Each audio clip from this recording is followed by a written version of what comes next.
মানুষ বেশি চায়, তখন ওই সুযোগে তারা দাম বৃদ্ধি করে দেয়। যেমন ধরুন আপনাকে একটা এক্সাম্পল দিই, এটা নিয়ে আমি আলাদাভাবে ভিডিও নিয়ে আসবো। এটা হলো ওই যে ফুড ভিলেজ। ফুড ভিলেজ হলো এক একটা ডাকাত। এই ফুড ভিলেজের মুখোশ খুলে দিব। এরা কেন ডাকাত হলো, কিভাবে ডাকাতি করে, কিভাবে আপনার পকেট থেকে টাকা কেটে নেয়, এটা ফুড ভিলেজ সম্পর্কে আমি বিস্তারিত একটা আলাদা ভিডিও নিয়ে আসবো।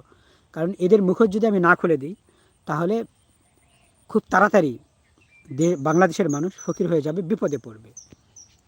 তো এই ব্যাপারে আমাদের কি পদক্ষেপ নেওয়া দরকার? আমাদের আসলে বলতে গেলে কি, হোটেল নূরজাহান রয়েছে কুমিল্লায়, এগুলোতে গাড়ি থামানো যাবে না। প্রথম কথা হলো, প্রশাসনের কাছে আপনারা চিঠি দেন যে এইগুলাতে ফুড ভিলেজ বা এই টাইপের যে জায়গা আছে, যেটা যেটা গাড়ির মানে ড্রাইভার নিয়ে যে থামানো যাবে না। আপনারা খাবার গাড়িতে ওঠার সময় আপনারা যার যা খাবার আছে, শুকনো খাবার হোক, খিচুড়ি হোক, হোক, আজকাল মোরগ পোলাও বলো, এই টাইপের খাবার কিন্তু আপনি যে কোনো জায়গায় যান না কেন 2-3 ঘন্টা পর্যন্ত ভালো থাকে। আপনি বাসের মধ্যেই খেয়ে নিয়ে, বাসের মধ্যে ঝুড়ি থাকবে সেখানেই ফেলে দিবেন।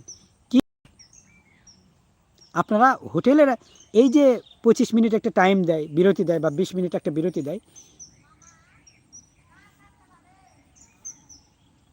এই জায়গায় কিন্তু আপনার পকেট তারা ডাকাতি করে, আপনার ক্ষতি করে ফেলে। শ্রাবণ লেকসিন সিরাজগঞ্জের এক একজন ডাকাত তৈরি হয়েছে।